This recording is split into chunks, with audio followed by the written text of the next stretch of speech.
Hi guys, in this video I want to show you how to edit sunset photos.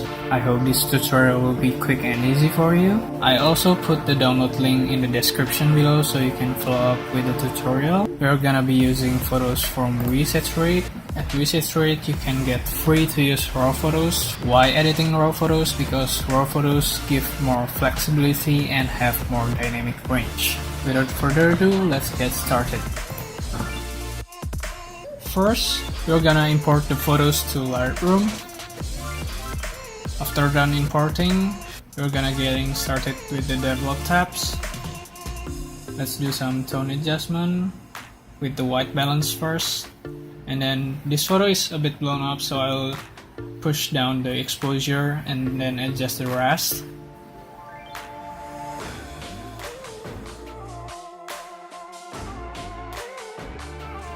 After done with tone adjustment, I usually go to camera calibration.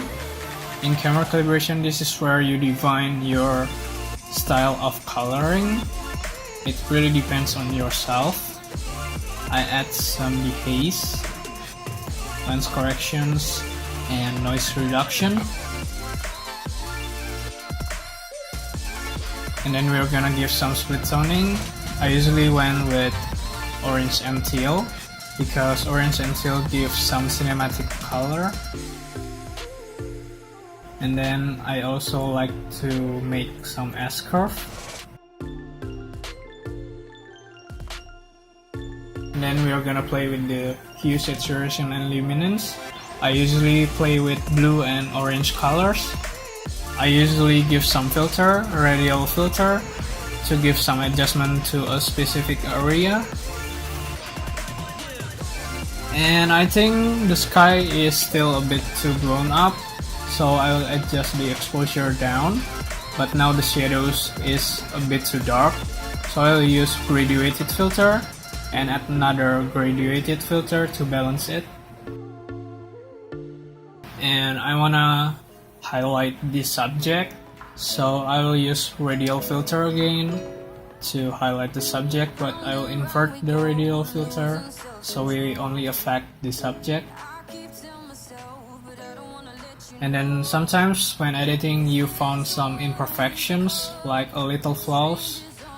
So I usually fix them using spot removal tool. It's really handy.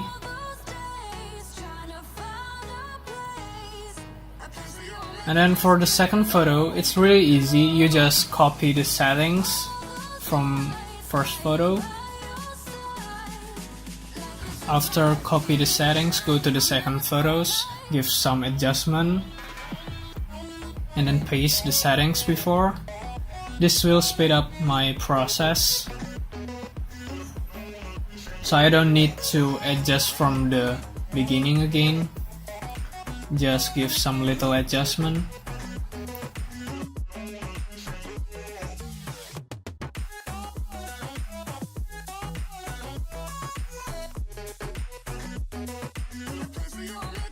And then if you wanna export the photos, I usually just hit the export button. Just define where you wanna store the photos, and I usually set the quality to 77.